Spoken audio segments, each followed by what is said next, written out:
Howdy, all you delicious people. I'm here today to review The Bubble, currently on Netflix. So, I'm going to be honest here. I didn't fully fledgedly watch this movie. I watched 2 hours of behind the scenes of this film. And so, I think I can kind of give you the gist of this movie.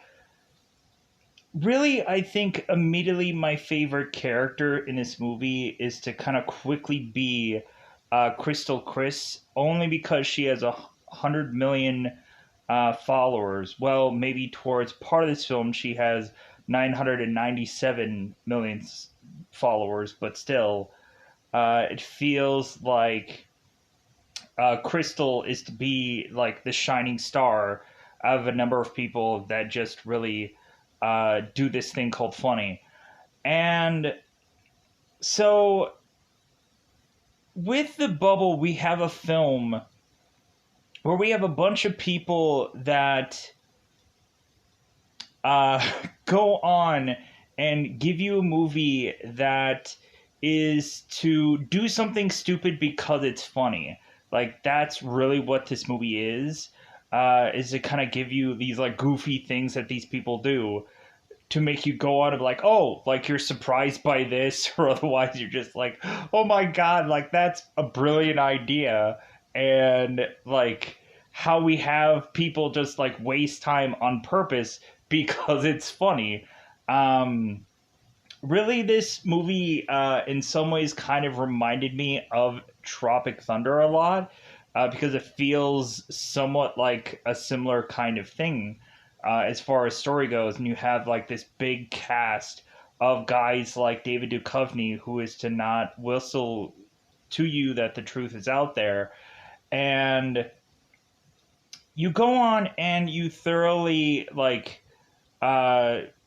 you feel like this is kind of one of those, it feels like The Office, but if The Office was, of course, to be this this movie set and that kind of theme. And we just have a goofy film that we get some surprises of certain actors that just kind of come out of nowhere. We of course have John Cena is barely in this movie. We have James McAvoy, who is barely in this film. And to just kind of deliver some fun banter and some fun things going on in this film. But really, this movie does focus a lot on quarantine and social distancing and makes a lot of jokes about that. It seems like a bulk of this film is just kind of centered on a quarantined movie. And so I think for a lot of people, we can finally have this moment where we can finally make a joke about quarantine, because it feels like we're kind of beyond that bubble, let's just say, where we can now go on and have some relief and have some jokes and fun about it. So we go on and we have these characters who are here to try to do a movie called Cliff Beast 6, because I guess the whole franchise has gone on to be so successful, and certain people have been in certain parts of sequels and whichever. And so now we kind of have to turn around in this movie and is to kind of bring everybody back and back to the franchise who had possibly left at some point. We really just have Carol here, who is played by Karen. And immediately when I saw Carol in this, or when I saw Karen in this movie, I'm like, well, this is gonna be a breeze for her. She did all those Jumanji movies, so this is kind of no sweat off her brow. But it's kind of doing something really creative in this film. So we have Carol here, who's a character that, of course, is coming back after leaving the franchise. And so there's a lot of people that, of course, hate her, and they're just like, oh, you left this franchise, you left our family. And so Carol has to kind of go on and just kind of deal with that. And it seems like there are certain people that are going on and kind of getting the limelight besides Carol, aka Crystal, because Crystal is to really just be here because of her TikTok popularity, which I'm like, of course, because really, when looking at it, there's just a lot of movies where you would just kind of laugh at because we just have people that are to be pushed into a film or pushed into a show simply because of their temporary popularity. That is to be like, hey, they're the flavor of the month, the year, the millennia. Um, and man, would I just like to savor that flavor. Uh, help anybody's. So move on. Let's go on and let's talk about this film. So we go on here and we start to one by one start to see like certain characters need to be written off the movie because one reason or another, like people just can't handle being quarantined for that long, and they're starting to like get crazed. And kind of when really thinking about it, like I would hear all kinds of scenarios when people were to start working on a show like immediately, and they would have to have forced uh, to have gained like 30 pounds of weight to do a film, and then all of a sudden that, or to do a show, and then all of a sudden that show was put on hold and because of COVID, and then like we go on and we have this actor that's like, oh my god, like I seriously, like this is not healthy, like I'm like keeping this weight on and now I have to continue to keep this weight on and be very unsure about when this show is going to come back on. And so yeah, like we really just had like certain people that I think were to be like really in just a really bad spot because they thought like, oh hey, my ship was to come in, and all of a sudden like the rug was to kind of pull out from under them, and all of a sudden when they go back to that ship, maybe the show is canceled, or all of a sudden the show all of a sudden is like, hey, we recasted this guy, so you're no longer on here because we're thinking about going a different direction because while we were like on quarantine, we wrote a completely different story, and now you're written out of it. Like that could happen too. So, like a number of people who would have been promised one thing and then given another, um, like quarantine just kind of sucked for a lot of people and a lot of businesses. But now I guess we're like past it where we can make jokes about it, which not quite sure if it's still like comfortable to still go on because there's still, I'm sure, lockdowns going on somewhere. But anyways, so going on with this movie, I thought it was a ridiculous film. Um, like, and I'm not sure if it was like ridiculous in a good way or ridiculous in a bad way. I just think it was just really goofy, and like I kind of got a little bit annoyed with like the hefty amount of quarantine jokes. Um, but I'm sure any number of these people were to be forced to kind of be in these situations, and why not make light about it, about how tough it was for a lot of actors to go through all of this crap, um, just so that way they can be in desperation to be like in a movie. So with that said, going into this movie, let's just go into spoilers about it. Let's just go into that double five time territory. Grading for this film, like I said, like I feel like this movie is ridiculous, and I don't know if it's on the positive or negative side of things.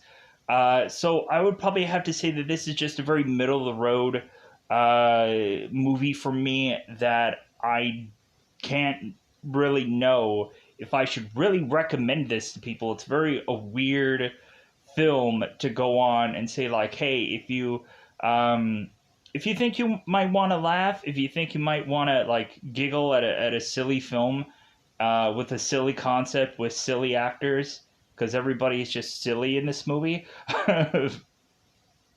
Go on and watch this film for reasons you don't understand. So, with that said, let's go on and go into this double five time territory because it's spoiler time. One thing that I can also say was kind of like funny is we have like David Duchovny's character who is to supposedly be like the guardian of the franchise.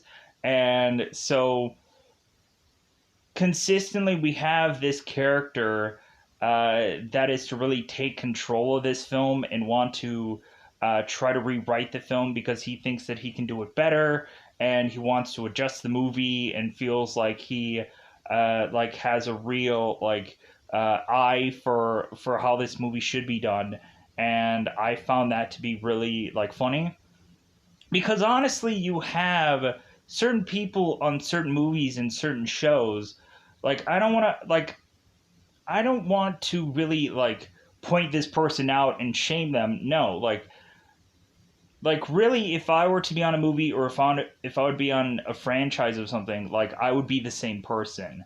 Like Stephen Amell on Arrow, like he was the guy that knew everything about that show, like backwards and forwards, to where if anybody was to go on and conflict with something in the show that didn't make sense, then Steven would go on and point it out. Just be like, no, you can't write this in the show because we did this XYZ episodes before. Like, say, example, if like somebody was to have allergic reaction to bananas on one episode, Stephen Amell would just go on and be like, well, in season 2, episode 4, that same character was actually allergic to strawberries. So, like, what are they gonna have now? Like, allergic thing to bananas and strawberries? Like, you're just retconning that. That doesn't make sense. I'm just making an example of what a guy would do if he is just all knowledgeable of the show.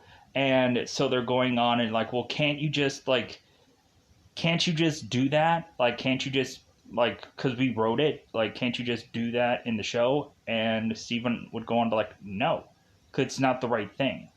And then they would come back to him and they would say like, you know what, like, we get that you might like, we'll say it like that he's a pain in the tuchus, but like he was always right. And so it's like, well, yeah.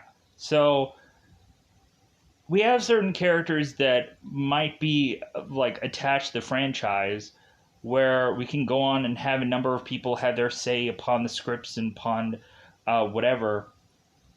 But yeah, there's sometimes where like there's some people that obviously go into business for themselves because obviously there's certain spots where people aren't getting lines whatsoever, or like the lines that they did have, like everything is to be thrown out.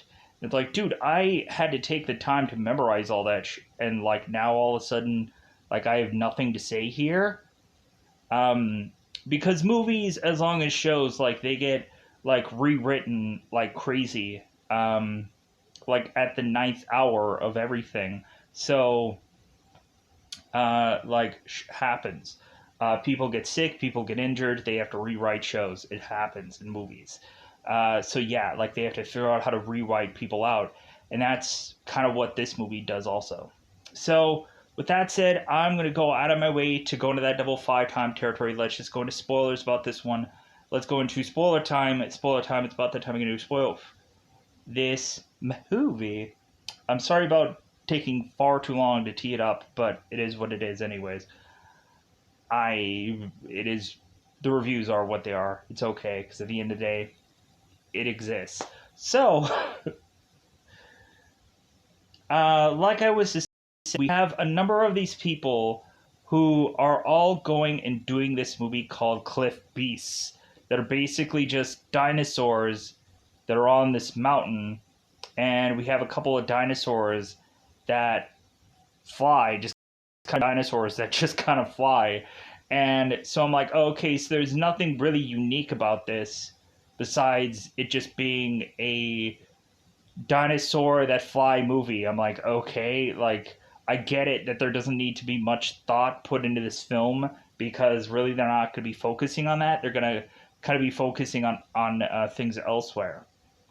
So we have a number of people that are all coming back to do this movie, but they're having forcibly to quarantine beforehand. So this is kind of like going to currently right now going to Canada and doing a movie or a show there. Because immediately once these people come flying in, they have to go on and quarantine for 2 weeks. And like, because if you go on and watch Michael Rosenbaum's Inside of You, uh, like the YouTube videos, you can go on and see like Jensen Ackles or Jad Padalecki, who were currently on quarantine for a number of days, and they were kind of going stir crazy and whichever, um, because they really wanted to get back to work. So, but they were in Vancouver, so they had to like quarantine for 2 weeks. So we of course had Carol that is to go on here, and she is to be re-immersed into the franchise because she was to go on and pick this kind of Jerusalem film, and like that movie tanked, and it seems that nobody really likes that movie, or everybody's kind of making fun of her about that movie. But then all of a sudden she has to meet this kind of soccer player, and it seems that this one soccer player is to be the only one that liked Carol's acting job on that movie, and like he's calling her like Dr. Lacey and whatever, and so all of a sudden Carol is to go on and have this man at home, and all of a sudden, like while she's going on and she's stuck in quarantine, all of a sudden she finds out that her lover is to have another lover at home, and like they're just like this like Carol all of a sudden is to have this guy kind of like babysitting her place, and we just come to find out that like this guy is taking full advantage, and just they're sleeping like this guy's sleeping around with another woman,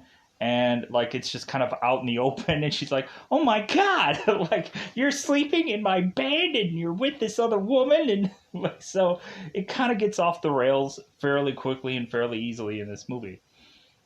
So we go on and we have Carol that is to be put in the mix of all these characters, kind of like, hey, yeah, you were in this one, hey, you were in that movie, and really just kind of showcasing who and why everyone is really here from all of this song and dance. So we go on and have everybody quarantined for a number of weeks, and so everybody's kind of doing yoga and doing Pilates, and we of course have la, la, la, la. I'm trying to Sean here, who is Keegan, because IMDb sucks at kind of giving the whole cast list here, and so we go on and have Sean, who's like doing this rowing machine. I'm like, finally, like somebody who's actually working out, like using an equipment, and it actually seems like he's using the right equipment. Like any of the stuff that Sean actually uses in this movie, like pro wrestlers use all the time. So it's like legitimately like we finally have somebody who's working out, and it actually makes sense for the equipment they're using, and it's not like freaking like the generic like, oh, he's bench pressing and he's doing all these like weird goofy weightlifting things that actually doesn't make sense, um and so on and so forth. So we go on here, and so everybody starts filming after 2 weeks, and every bit of every joke is always like a quarantine joke going on, and like mentioning that everybody's gonna get tested, and so everybody's getting these like freaking uh like things being crammed up their nose, and like they're making jokes about how people are getting like crammed in their nose with these things where they're like playing with it, or like one guy who of course is Gunther is going into one guy's beard, Howie's beard, and just kind of playing into it, and Howie's like, what are you doing? And he's like, oh, I'm sorry. So supposedly all of these people were supposed to get tested, and they never do. Like Gunther at the end of this movie is to go on and say it's like, well, yeah, I have all these swabs of all these things, but like we never really sent them out anywhere. So consistently throughout this movie, they consistently have to shut down filming because some rando person at some point is to get sick somehow or another. And like some coffee barista girl or some kind of person who is to kind of go on um, and get sick somehow. They had to like quarantine for another 2 weeks. So we just kind of see a lot of that, but we see filming in between. So we go on, and of course, in the first scene, we have all this group of characters that we see here. They're all together and they're walking on uh, to make their way like on this rock and this mountain and this whatever. And so all of a sudden, the first bit is for Sean to be grabbed by one of these dinos, or Sean to try to jump after one of these guys who's getting grabbed by this dino. And so all of a sudden, they have to yell cut, and they're like, yeah, this scene looks good. And we, of course, have David Duchovny's character, who, of course, is Dustin here, who is to go on and mention it's like, well, hey, like, already, like, I'm feeling like certain characters aren't, like, treated correctly. Like, Lauren doesn't have, like, I don't think she has the right, like, lines. Like, I think we should go on and adjust them. Because we find out that Dustin and Lauren have had a relationship before, and they had, like, an adopted child together. And we find out that at some point both Dustin and Lauren were to eventually call it quits, but it seems like with this movie being put together, all of a sudden it seems like they're back together. It's so weird. It's so weird. So Dustin is to tell the director here that Darren, that he is the guardian of the franchise, and that it seems that he should go on and step in and really like produce for this movie, and to go on and really rewrite this film the way it should be done, like from all the other movies previous, and like have continuity. And Darren is just going on and just like, well, then go on and like tell me what all your rewrites are, and just kind of like reconfirm with me what you're doing, and so on. So we have Dustin who's like wanting to kind of like give Lauren more lines, or to go on and just kind of like he's really just trying to help certain people out. So we go on, and that's when we have like this second quarantine that has to be forced upon these guys, because some rando person who is to go on and just be this gopher character ended up getting sick, and so now they have to shut down production. So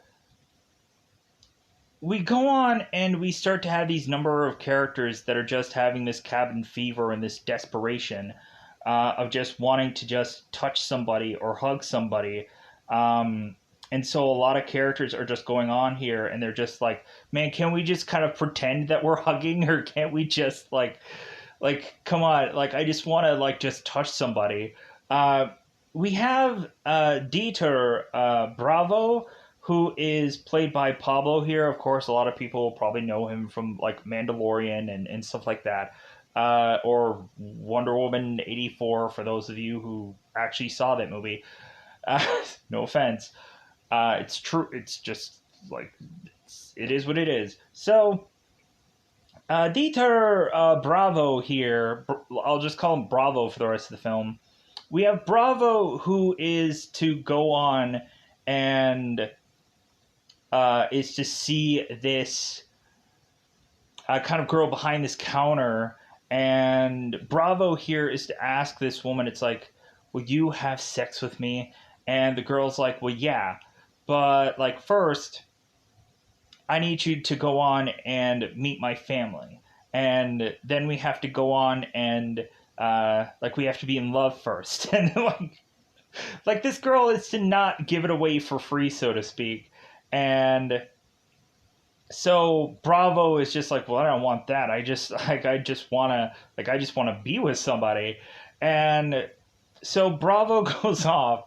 And so now we have to play throughout the rest of this film where this girl behind this counter is consistently going to Bravo and like saying it's like, well, hey, like since we can't actually like do anything, like how about we just kind of touch hands and and just kind of just have that feeling. And so we go on and we just have these characters like just playing this up like this very innocent kind of love that they have between one another. And I just thought that this was so goofy and so weird, but so funny. So we go on and we have Crystal. Crystal, of course, is this TikToker.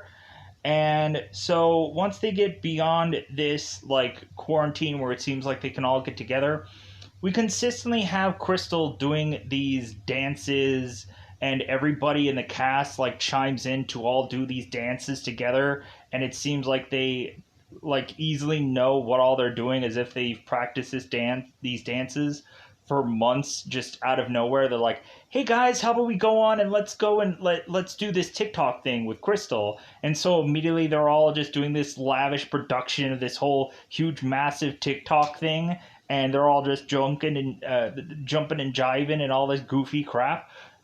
And so all this goofy crap, no, I thought it was hilarious. Yeah. We have a number of characters that I honestly would not have thought that they would be dancing are dancing, and I thought that that was funny.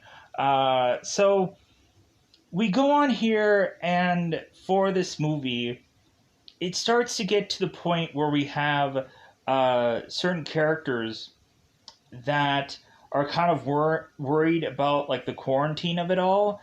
And so we start to get guys, of course, that are putting forth the money in this movie. Like, of course, we have Gavin, who is talking to uh,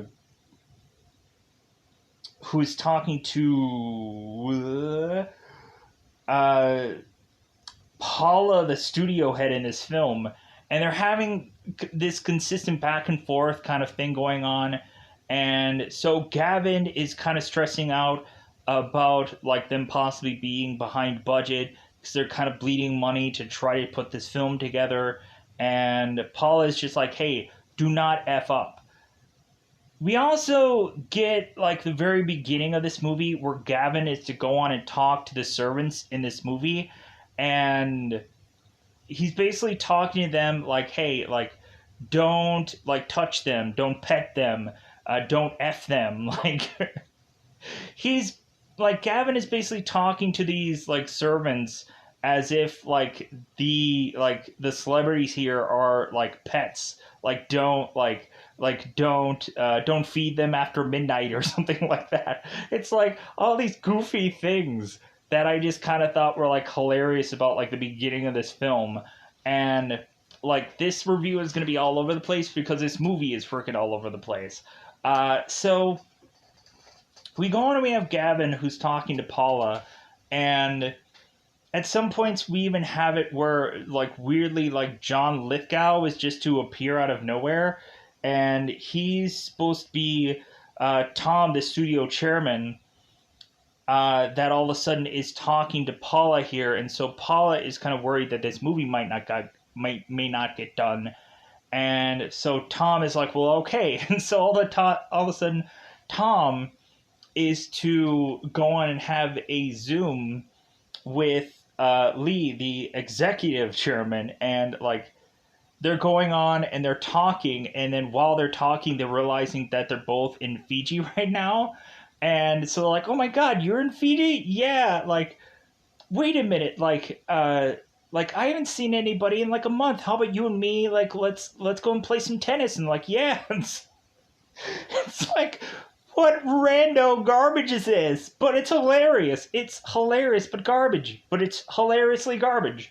So we go on in this movie, and we have it where we continue to have these guys go into quarantine. So where Bravo is to just start losing his mind, and he just desperately needs to be with somebody, and so he just starts taking drugs.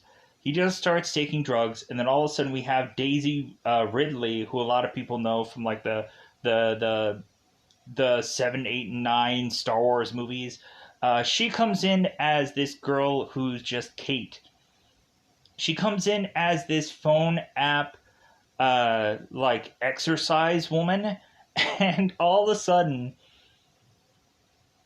Kate and Bravo are actually having this bit of dialogue as if this is like Videodrome, and all of a sudden we have it where Kate is telling Bravo that the next exercise that they're gonna do is that he's going to thrust into her as many sets as it needs to before she's finished, before she's done. And Bravo's like, wow, that's a lot of sets. And so all of a sudden we just see both Bravo and Kate in this app together, and like he's just going at it with Kate. So and I'm just like, what a goofy show. What a goofy, because we have Bravo and we have Kate that are through this screen just kind of kissing one another. Because Kate, of course, is to make her way through this screen because Bravo is on acid here.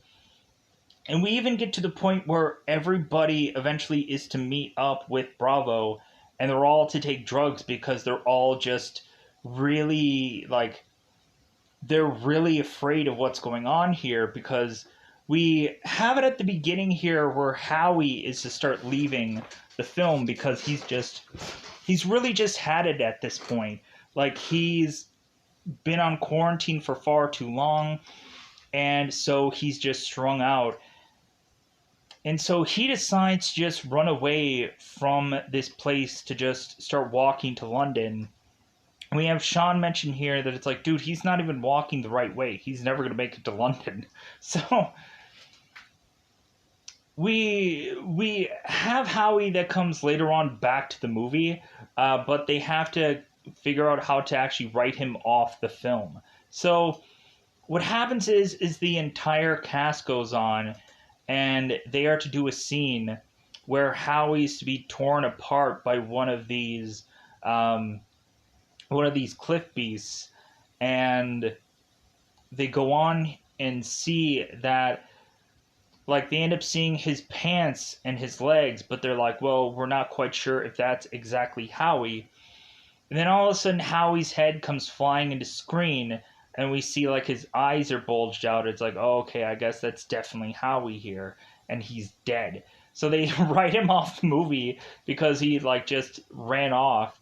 So the reason why everything kind of gets uneasy, and everything gets really uncomfortable is to Gavin is to go on and hire some security, and all of a sudden this security has all these like these guys around. They have all these like laser beam light show things that are to go on and like have this sensor if anybody kind of runs from out of this building, they'll know. So we go on and we have Carol, who is to find that this soccer team is also in this same hotel. And so we go on here and we have Carol, who is to find this guy who really liked Dr. Lacey. And so we have this soccer player and we have Carol here, and they're both saying, it's like, hey, can we just go into a room and talk? I would really like it if we could just go together in a room and just talk it out. And talking it out really just means banging. And so we just kind of see them consistently going at it. And the funny thing is, we all of a sudden have this like this soccer player who it seems that he is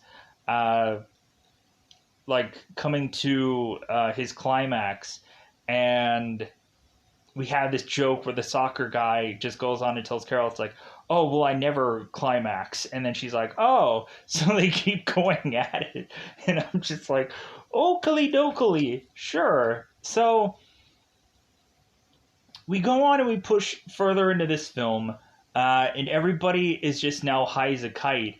after Lauren is to just run off because she, of course, is starting to feel the cabin fever of it all, and she just wants to get out of here because she misses her son and she hates Dusty, who's uh, of course, like, her and Dusty were to get together, and then all of a sudden they separate again because they're having this argument, and then Lauren starts to run off, and one of the security guys just blows her hand off because he has a sniper rifle, and he just blows her hand off, and now she's just like flinging this hand of blood, and Dustin comes out there, he's like, "Oh my god, what happened to your hand?" So the security guy keeps saying that they thought that Lauren was just some crazed fan. I'm like, didn't they see that she was like yelling like very loud, and couldn't they have like waited to shoot this person before they knew who it was? I guess not. So, because I guess it was nighttime, right? So, Lauren at the end of the movie has this kind of weird like metal hand that she is to be at the rap party. But after that moment, they kind of have her leave the film also. And so now Dustin has to act against now a man who is to be the CGI version of Lauren. And so now Dustin has this romantic moment with Lauren. And like we have the kind of the questioning between the two men. It's like, well, like, do you think like they bought it? Do you think that like that went really well? And like the CGI guy is like, well, yeah, I think I captured her, and like so we have Dustin who goes on, and he is just like yeah, like this is like not how I wanted this movie to go at all. Like this is so far beyond what I thought that this movie's gonna. So we even have at one point where now we have this huge stunt part of this movie where everybody's going on and doing this huge, massive fighting scene where everybody's kind of flinging in the air and doing all these huge, massive stunts. So, because we weirdly have this movie where both the director and Dustin are consistently practicing this fighting scene that doesn't actually make sense. Because they keep going on and fighting and practicing this thing and choreographing it. And the funny thing of it is, it's like, okay, like this is like a guy fighting a guy, and this is a dinosaur movie. This doesn't make sense. But they keep going on and practicing this. And so they reuse this same fight scene towards the end of the film, which like they're going on of like they're not even hurting one another. like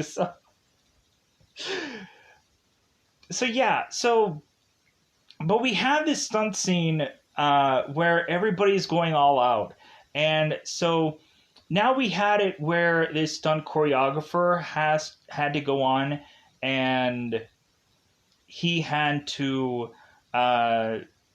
like quarantine himself, and so he's coming via a tablet to these guys, and we find out that this tableted stunt choreographer is John Cena, and I'm like, okay, this is funny. Like we're having these characters just kind of come in here as a joke.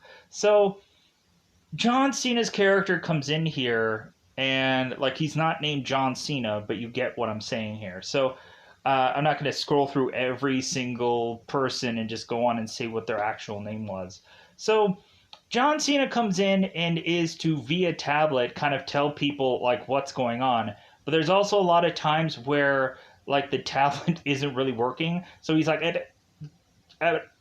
so it like continues to break down. And so they go on with this whole choreographed scene, and everybody is all over the place. We even have at one point where Sean is going flying, and he falls into this tent, and everything is going horribly awry. And John Cena is going on, and he's like, "Oh yeah, like I was just checking my email. How did it all go?" So this is going awful. This is going goofy, and so we go on, and so we get to a point in this movie where people just want to revolt from the film.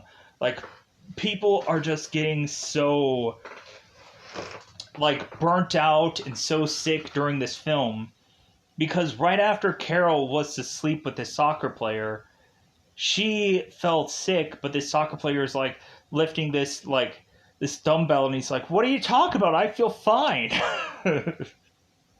So Carol all of a sudden is to get sick, which immediately leads to every single one of her cast members here, with the exclusion of Howie, because Howie's now technically dead in the film. Everybody is to go on and now have to climb this mountain. And I thought that this scene was actually like the best scene of this movie, where everybody's going on and trying to climb this cliff. And they're like, "Hey man, can we like do this scene later? Like, I'm just not feeling it." Because everybody just starts to drop and everybody just starts to get sick. And like Sean is either really sick or winded, and he's just like, "Come on guys, just keep going." And so everybody in the cast starts to get sick. We have like Lauren, who's still alive at this point, who's just kind of dangling in circles, because everybody just is to show signs that they're all getting really sick. And so everybody is to start to just like, man, like, I am getting so like sick and so tired. And so we have a moment where both Crystal and Carol here are kind of like fighting and bickering, uh, because we have it where kind of Crystal and Carol are kind of fighting over like who's the youngest and whichever for this film, even to the point where they kind of cue up a scene later where one of the cast members is to meet with one of these kind of these baby dinosaurs. And so at first it was supposed to be that Carol was supposed to talk to this baby dinosaur, but since Crystal is the youngest cast member, it's like, well, obviously this should be handed to her. Like, have the youngest go and speak to this baby. So Crystal is to make her way to this baby dinosaur, as Carol now is to say absolutely nothing here. But what happens is she ends up getting scared by one of the cliff beasts, and she pees her pants. Like, we obviously see a huge flowing of water that comes from underneath her. And so we have them yell cut, and then Carol is like, "Really? Could you stop having me pee my pants? Like, I really appreciate it." The guy's like, "Oh, okay." So they stop. So like there's a lot of stuff about this movie that is to go on, and like, it's great that all these people are kind of playing this up and they're playing with this stuff. Even if it makes them look bad, they don't care. They're all like, it feels like every one of these guys are really having fun doing this movie, and I really thoroughly enjoy a movie like that where it feels like so many people are having fun. So we go on here and we have Crystal, who of course is to see this baby dinosaur, and all of a sudden now we have it where Crystal is to try to have the dinosaur mime what she's doing. And so that all of a sudden turns into Crystal now having a dance off kind of thing with this dinosaur, where Crystal is having the dinosaur mimic everything that she's doing. And then all of a sudden, all the entire cast goes behind her and they just start dancing, and they just start dancing like her. And I'm just like, really? Like, man, do we really have to sell this whole dancing thing? But I get it. Like, in a comedy, like, you go on and you consistently see dancing in current films. Like, look at Moonshot. We have it where, like, the character, when she used to be afraid, she just starts dancing.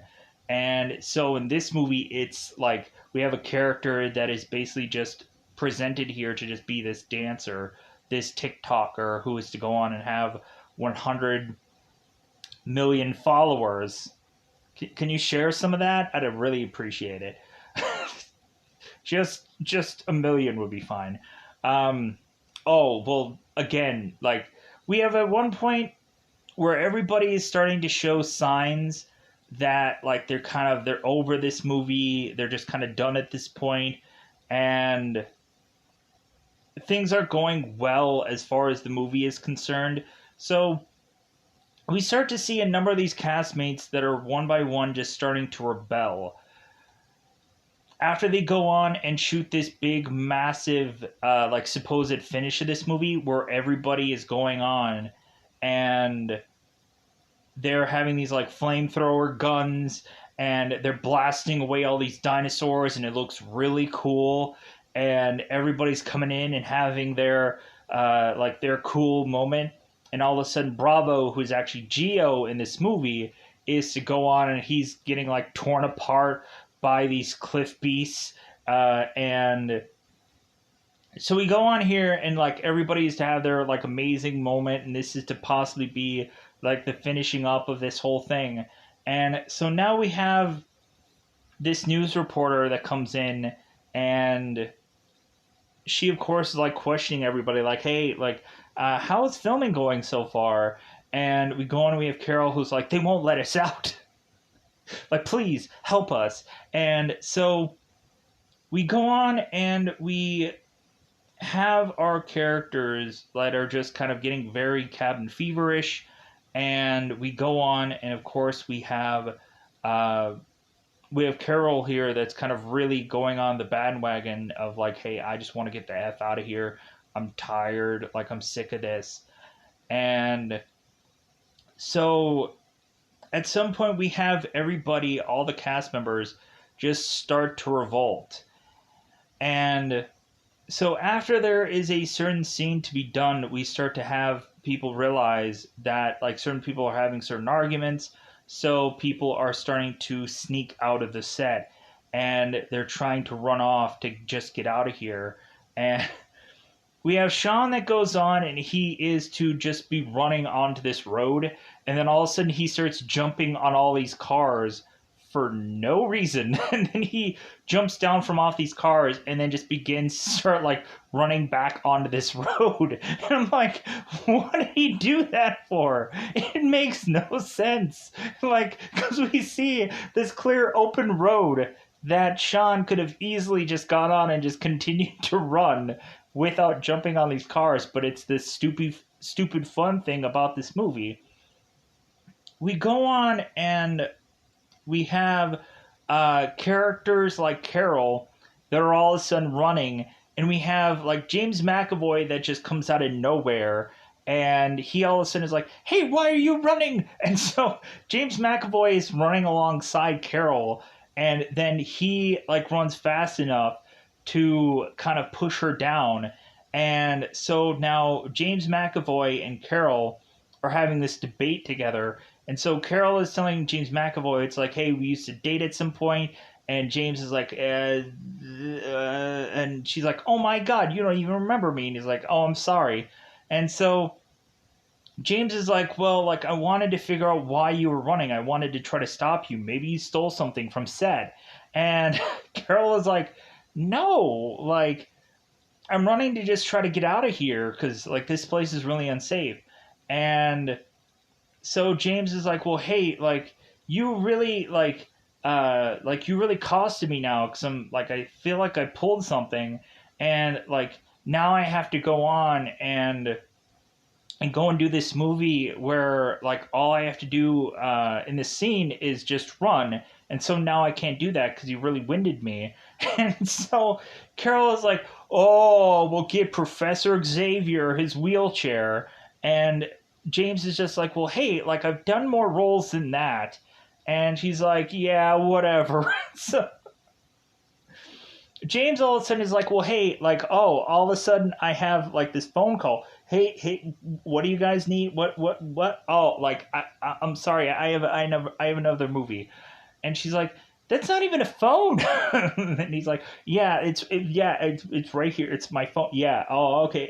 Yeah. Oh, I'm leaving. So James goes on to this film, and so Carol is just like, what am I doing? And she like runs off. So we have all these characters who all decide to go on and run off and try to desperately make it to this helicopter because they're trying to get the heck out of here.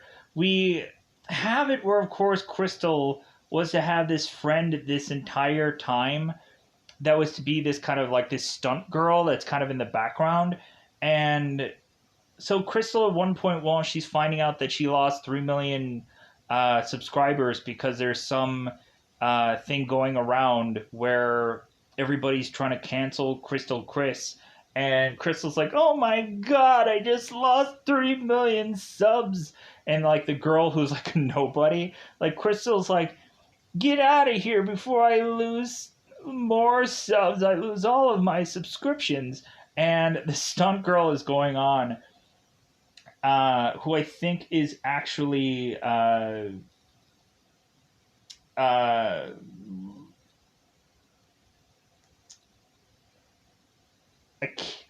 Anika.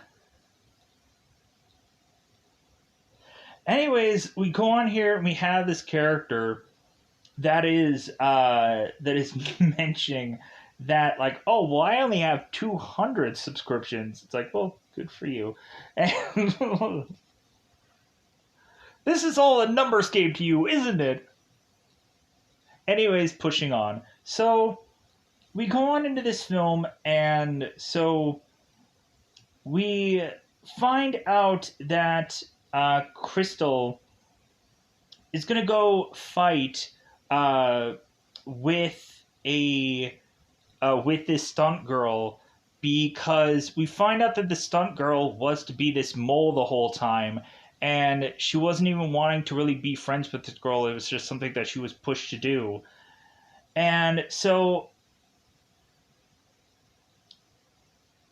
we have them both fighting it out, and weirdly the whole time Crystal is doing this, like, this live feed, and her phone gets kind of kicked away from her. But funny enough, like, we have like the phone that is to perfectly show what all is going on, because I guess she zoomed out good enough where this phone kind of is to fall. So like the phone at some points is like covering everything, and they're showing the phone sometimes still, like seeing all these hearts and these likes and like everybody commenting like, oh yeah, like this new film looks great or something like that. So Crystal is going on and fighting this girl, and is to go on and take her out. And then she pushes on to go on and find everybody. So now all of a sudden everybody's kind of scrambling to this helicopter. We even weirdly have the waitress girl who has been waiting for 3 hours in this helicopter for Bravo to show up. Like, really saying that all these people were going to end up here regardless. But like none of this was all planned. But it's just the movie part of things. So we go on, and so we have it now where Darren, the director, is to show up, and we're having Darren, who of course wants to prevent everybody from leaving, because he's like, wait a minute, like I still have more to shoot, we still have more to do, yada yada. So Dustin is like, well, hey guys, like I know how to handle this. Like I'm the guardian of the franchise. Let me go on and let me take this guy down. And so all of a sudden we see both of them fighting, and they're doing the exact same choreography of the fight that he had previously. And so we even have at some points where Darren is giving Dustin cues about what he should do and where his hands should go. And I'm just like, the guys are just like, this isn't even fighting. It's like they're not even hurting one another. And so they go on here and they're just like, should we just go? Like, so everybody just starts leaving. And then Dustin gets in the helicopter. And so Sean, of course, was to do helicopter training to hopefully fly this helicopter. But here's the thing. So Sean is only supposed to have learned how to have the helicopter go up, and that was all his training that he had. He doesn't know how to go side to side. He doesn't know how to do anything with the helicopter. He just knows how to push the helicopter to have it go up. So now all of a sudden we have all these guys in this helicopter, and we have the director, we have Gavin, and we have the one Paula, who is kind of watching on as all these characters are in this helicopter. And so we have Darren, who is to randomly just find this big, massive gun. And so he's kind of pointing it at the helicopter, and he's like, he's like trying to tell him he's trying to threaten him with this gun to make them come down. But Gavin, it's like, well, hey, like this is just a prop gun. This isn't even loaded. So like there's nothing I can do but maybe threaten them to push them back down here. So all of a sudden we have Carol who's realizing, oh my God, Darren has a gun, and so like the guys are just going up, and like that's all they can do. And so now the guys are like telling Sean, it's like, well, why aren't we going anywhere? And Sean's like, well, this is all I can do. I don't know how to do anything else. So we go on, and so they eventually force Sean to figure out, with him just kind of grabbing this joystick also, to figure out how they can just get the heck out of here. So they get the heck out of there, and so we just find out sometime later that they're all at this like red carpet event for the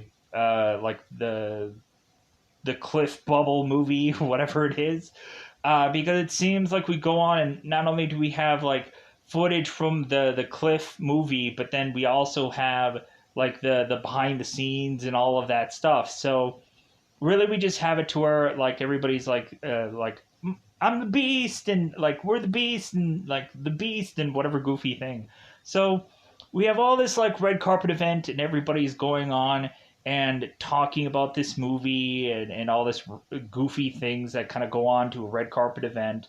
So like really that's just kind of how like the movie kind of fizzles out.